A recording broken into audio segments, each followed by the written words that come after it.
Well, 405th, we're going to start today's video off with a little joke for y'all. Now, this one came from the wife, so you might want to laugh, okay? Trust me. Why do seagulls fly around the sea? You don't know, do you? Because if they flew around the bay, they'd be bagels.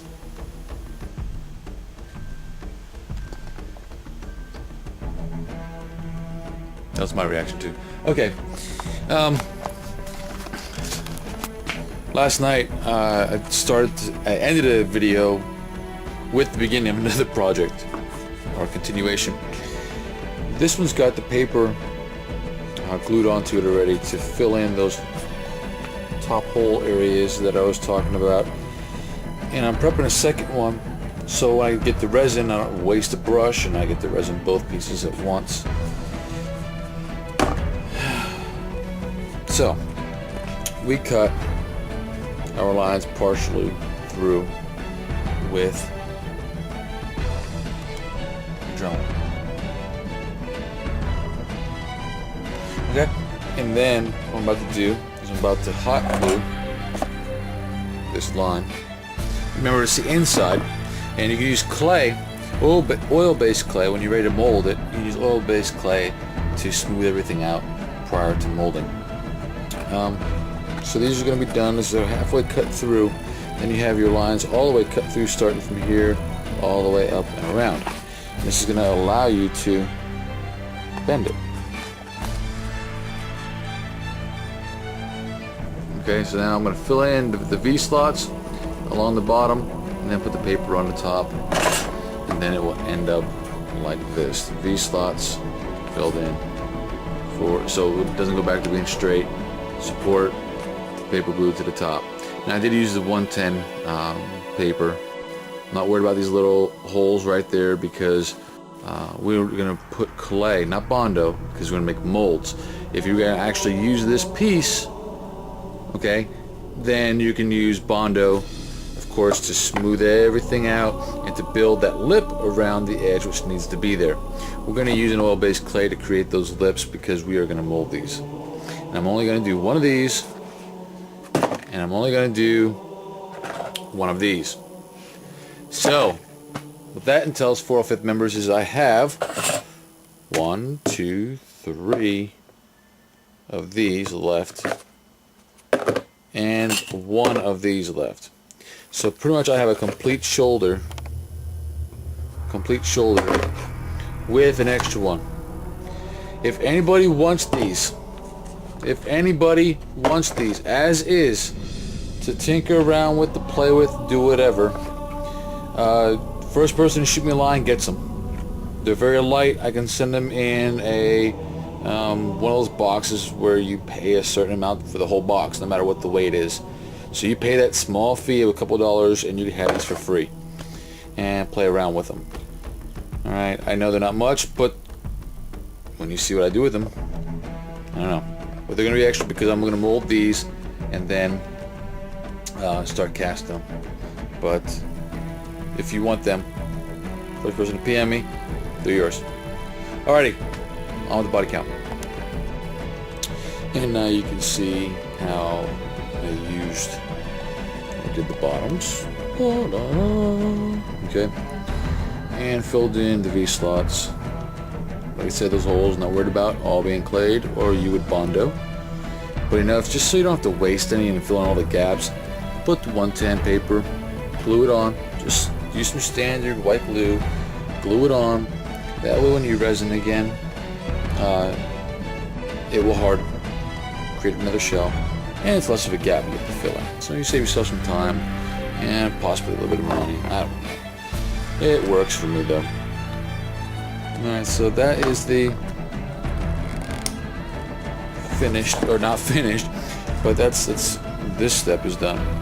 Next is going to be the resin, and then the clay for us, and then start prepping for mold. Alright, see you in a bit. Okay, as you can see, I'm waiting for my resin to dry. And you ask why, if I was going to coat it with clay, I mean, we've been worried about, not silicone, goodness, resin. Why would I even resin it? Well, the reason being is because once I made those cuts, I weakened the cardboard. It's really hard to press the clay on with weakened cardboard. So I had to re-strengthen it now with the resin, and then I don't know if I'm going to sand it, because I'm going to smooth it all out with clay and shape the edges with clay. Now, I'm big into time management, so I'm going to, I try to do some things fast. I try to keep myself occupied while one thing's going, I do another. So at this time, what I'm going to do is I'm going to start prepping my clay, getting ready. And I want to thank Devin for the friction tool idea, because that's what I use. And for some reason, my friction tool doesn't work as well as his though. I don't get it. Anybody got any tips on why my friction tool doesn't work? Stupid friction tool. Well, I actually got somewhere, and I'm feeling pretty good about it, so I want to show you all. The hand plates, backtrack a little bit for you. Again, I love doing this, because, you know, I don't know why. The hand plates, they start off like this. Step one. Okay? They start off like cardboard. Then step two is to make a standard shape. Flat, blah. Oh, look how rough it looks. You can see the hot glue. But then you resin it, because you want to harden them up. Okay? So that was step two. Step three was to take the Dremel and to cut them into 3 segments, and that way you can fold them like so and hook them together. Once you did that, it was flimsy again, so re-resin it with 110 paper. Now, that is one of these square ones.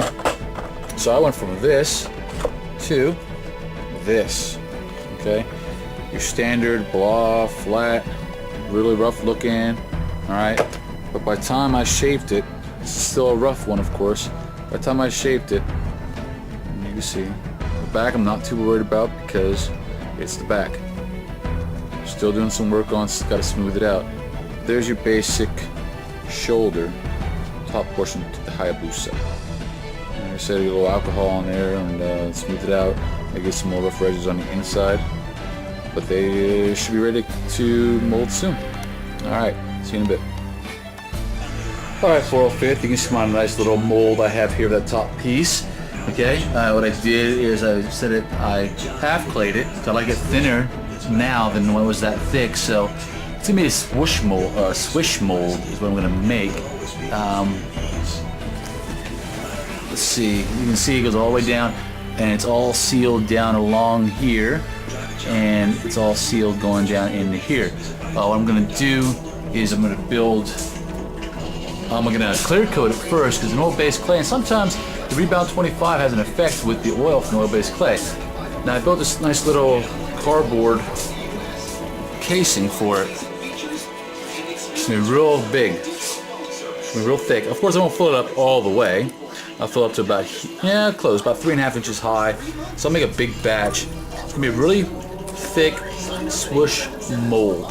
Okay, so once I go outside and I clear coat it and let it dry, then I'll hot glue this on all along its outer edge, so we have no leaks, and we will call it a day. I will take it out and fill her up.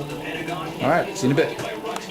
Alrighty, only got a couple seconds here to do this, because I have to have the beginning and the ending, but there it is. Okay, let's sit for about, I don't know, at least 8 hours or so, and then we'll show you the product.